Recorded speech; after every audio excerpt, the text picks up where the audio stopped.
Ito ang siyam na senyales na ang lalaki ay hindi masaya sa kanyang buhay. Ito ay ang ugaling hindi natin napapansin at ito ang ugaling na kanilang ipinapakita lalong-lalo na ang mga lalaki na hindi talaga masaya sa buhay nila ngayon. Kung nagtataka ka kung masaya ka ba o hindi o senyalis na ba yan ng kung anong bagay, panoorin mo ito. Ang siyam na senyales kung ang lalaki ay hindi masaya sa kanyang buhay. Magkaiba ang ipinapakita ng lalaking masaya sa lalaking laging nagsisisi at hindi makontento sa kanyang buhay. Minsan nga, kung sino ba ang mga lalaking laging masaya, laging nakangiti, ay siya patuloy ang laging malungkot at may tinatago sa loob. Alam naman natin ang mga lalaki ay hindi umiiyak. Hindi sila nagpapakita ng anumang sinyalis na sila ay malungkot kasi gusto nilang maipakita na malakas sila dahil nga lalaki sila.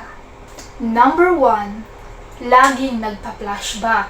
Lagi niyang inaalala ang mga nakaraan. Sila ang mga lalaking laging inaalala yung nakaraan. Yung tipong masaya naman sila ngayon. Kunwari, nag-outing sila, nag-out of town, kung ano man ang ginawa nila ng magkakaibigan sila. Pero ang nasa loob pa rin ng isip niya, yung mga nakaraang nangyari. Nung kabataan niya, bakit nga ba nila iniisip lagi ang nakaraan? Kasi nga, malungkot sila sa kasalukuyan. So kapag inisip nila yung nakaraan, yung kasalukuyan, ay makakalimutan nila kung ano ang sitwasyon nila. Ano na lamang ang halimbawa nito? Halimbawa sa nakaraan ay meron siyang girlfriend. Nag-break sila dahil sa hindi natin malamang dahilan. At nagkaroon ulit siya ng girlfriend. Ngayon, ang mangyayari, kahit meron siyang girlfriend, ang lagi niya pa rin naaalala ay yung nakaraan. Kasi doon siya mas naging masaya. Yung katangian ng isang tao na yun ay mas hinahanap niya dito sa panibago niyang girlfriend o asawa. Hindi naman masama na isipin natin ang nakaraan dahil ngayon mga good memories. Pero kung araw-araw na lang, yan yung nasa isip mo, yung nakaraan, kung ano yung masaya noon. Gawin natin siyang inspirasyon para mas maging masaya tayo ngayon. Huwag nating isipin na mas masaya yung noon kaysa sa ngayon, kaysa sa buhay mo ngayon. Pangalawa, iniisip na ang buhay ay isa lamang roller coaster. Yung bang laging nasa isip nila, ano ba yan? Kakain na naman ako, gigising lang ako, magtatrabaho na naman ako, uuwi ako ng gabi, pagod na naman ako. Araw-araw na lang ganun ang nangyayari sa buhay ko. Isa kang malungkot na tao kung ganun ang iniisip mo. Ang mga lalaking hindi masaya, kunwari meron silang ginagawa dati, mag-rides, mag-joy walk, o manood ng mga movie o palabas na paborito nila. Pero hindi na nila ginagawa yon, kundi mas pinipili na lang nila na mahiga na lang, matulog na lang. Ang iba iniisip na ang lalaki kapag madalas matulog ay tamad. Pero karamihan sa ating pamilya, hindi natin naiisip na ang lalaking iyan ay malungkot. Kaya siya laging nakahiga kasi malungkot siya. Commonly, iniisip ng iba na malungkot. Lalo na kapag ang pumapasok sa isip nila, bakit ba ako nabuhay? Ano ba? Bakit sa katauhan akong ito nabuhay? Bakit hindi na lang sa katauhan na gusto ko? Ang lalaking ganun ay lubos na malungkot sa kanyang kalooban. Pangatlo, ang hindi pag-socialize. Kunwari, dati ka namang nakikipagkaibigan, dati ka namang nakikipagkwentuhan, ngunit ngayon mas pinipili mo na lamang na umiwas, mas pinipili mo na lamang na huwag na makipag-usap. Senyales na malungkot ka talaga. Hindi lang ito patungkol sa mga kaibigan na umiiwas, pati na rin sa mahal sa buhay sa loob ng pamilya. Emotionally, ay iniiwasan na nila ang mga bagay-bagay na makipag-usap, makipag-socialize, makipag-banding. Inimbitahan sila sa isang birthday party, sa isang ganap, sa isang celebration o anniversary, ay iniiwasan nila ang sumama. Tinatanggihan nila kahit invited pa sila. Mas pinipili na lang ng isang lalaki na magmuni-muni, magbasa ng libro, manood ng TV mag-isa, magkulong sa kwarto o mag-swipe sa Facebook o YouTube. Bakit nga ba umiiwas sila sa mga invite na yan, sa mga invited na mga ganap sa buhay ng iba? Kasi iniisip nila na kapag sumama sila sa isang okasyon na yun, iniisip nila na mas successful yung mga taong andon kaysa sa kanya. Mas iniisip mo Mas iniisip mo na mas walang kwenta yung buhay mo kaysa sa buhay ng iba. Mas may nagawa ang iba kaysa sa'yo. Pang-apat ay sub-sub sa trabaho o sobra kung magtrabaho. Ang sinyalis na ito ay nagsasabing malungkot ang isang tao. Normal lang naman na gusto natin ma-promote sa isang trabaho o gusto nating umangat sa buhay. Ngunit ang sobrang sub-sub na gusto mo na lang magtrabaho sa buong buhay mo, yun na lang ang ginagawa mo, ay ikaw, malungkot ang buhay mo. Malungkot ang pakiramdam mo. Alam naman natin na mga successful na tao ay sub-sub sa trabaho. Pero ang kaibahan nun, kapag malungkot ka, yun na lang nasa isip mo magtrabaho. Pero yung mga negosyante na successful sa trabaho, sub-sub sila sa trabaho pero hindi sila malungkot. Bakit? Kasi meron silang time limit. Nagbibigay sila ng pahinga sa kanilang mental health, sa kanilang sarili. Mas iniisip pa rin nila na kapag gabi ay oras na ng pagtulog.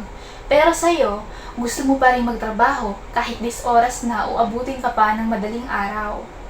Yun ay sintomas sa mga lalaking mayroong trabaho.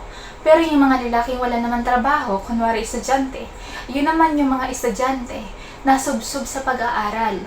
Na-o-obsess magtrabaho, na-o-obsess mag-aral. Sila yung mga taong mahilig mag-overtime. Sila din yung mga taong huli na kung umuwi. Mas nauna yung iba kaysa sa kanya. Dinaig pa nila ang boss nila. Bakit nga ba sila nagsusubsob sa mga ganong bagay? Kasi nga, imbis na isipin pa nila yung personal nilang buhay, imbis na isipin mo pa yung sarili mong personal na problema, ay mas gusto mo na lamang ituon yun sa trabaho. Kasi kapag may trabaho ka, yung isip mo, nakapokus lang sa trabaho, yun lang yung isip mo. Hindi mo na maiisip kung ano yung problema mo sa loob ng bahay, sa asawa mo, sa girlfriend mo, o sa kapitbahay. Ang ganitong uri ng pagiging malungkot ay maaaring makaapekto sa ating utak, sa ating mental health, lalo na sa ating wealth, sa ating kalusugan. Panglima, para nasabing malungkot ang isang lalaki, ay hindi niya na inaalagaan ng maayos ang kanyang sarili. Nakakalimutan na mag-shave, nakakalimutan na magpagupit, nakakalimutan ng maligo, lagi na lang natutulog. Mag-exercise, wag na, kalimutan na yan. Healthy pagkain, bukas na lang. Ngayon na muna, sulitin ko muna yung mga masasarap na pagkain. Kadalasan, sa mga lalaking malungkot, sila ang mga taong mahilig uminom ng alak. Sila ang mga taong mahilig manigarilyo. Dahil kapag ginagawa nila yon, doon nabubuhos yung pagiging malungkot nila. Kaya, napakasama kapag malungkot ang isang lalaki. Kasi ang ginagawa ay binubuhos sa ibang bagay, imbes sa sariling pag-improve at pagpapaganda ng buhay. Pang-anim, pabugso-bugsong damdamin. Bigla ang mga emosyon. Alam natin na babae lang ang ganon.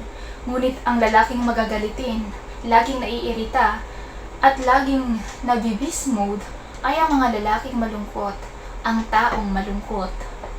Sila ang mga taong araw-araw nagsisisi sa nagawa nila sa kanilang buhay. Araw-araw nagsisisi sa mga nagawa nila. Iniisip na wala silang kwenta, walang magandang naidulot ang mga desisyon nila hanggang sa tumanda sila. Pang-pito, iniiwasan ang makipag-commitment.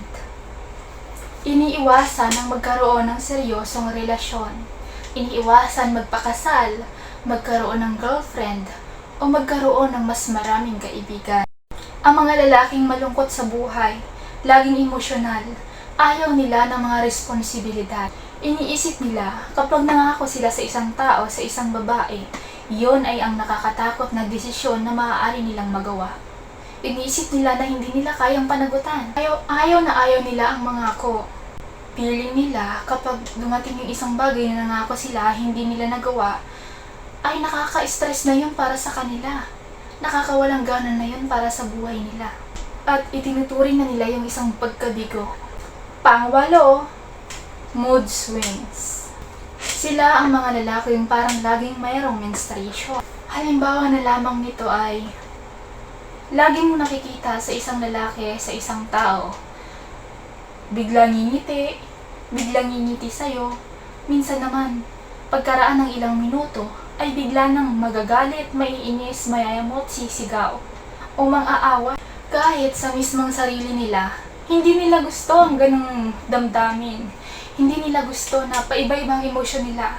Pero dahil nga mas iniisip pa rin nila, yung mas masaya sila noon, mas malungkot siya ngayon, yun yung nasa isip niya, yun yung pumapasok sa isip niya, yun ang nagpababago ng mood swings niya. Kaya para mabago ito, tanggapin natin kung nasaan ka na ngayon. Huwag kang maging malungkot. Panghuli, pangsyam, kawala ng tiwala sa sarili. Gusto nilang mangharap, gustong manligaw ng babae, gustong magtayo ng negosyo, gustong makipagkaibigan sa iba, pero walang tiwala sa sarili na kayang-kaya niya yung gawin. Yun ay sinyales na malungkot ang isang tao. Ang tunay na masaya ay sa sarili mo pa lang ay meron ka ng tiwala. Kasi dapat, mas nagtitiwala ka sa kakayahan mo para mas magawa mo ang mga bagay na dapat mong gawin sa buhay. Kasi, ikaw lang naman ang gagawa ng mga gusto mong gawin. Walang ibang gagawa sa'yo kundi sarili mo lang. Madalas, hindi natin naiisip na ang isang tao ay tunay na malungkot sa kanilang buhay. Hindi natin ito napapansin. Pero sa mga senyales na ating nalaman, ito ay isang senyales ng isang tao ay sobra nang nalulungkot at maaari na mapunta sa depresyon. Kaya tulungan natin ang mga taong nagkakaganito. Tulungan natin sila, wag natin silang husgahan, at alalayan natin sila para mas umangat ang kanilang self-confidence at mas kalimutan nila kung ano man ang mga nagawa nila sa nakaraan at mas baguhin nila ang sa kasalukuyan para mas gumanda pa ang kanilang buhay. At yan lamang ang ating 9 tips for today's video. Don't forget to subscribe.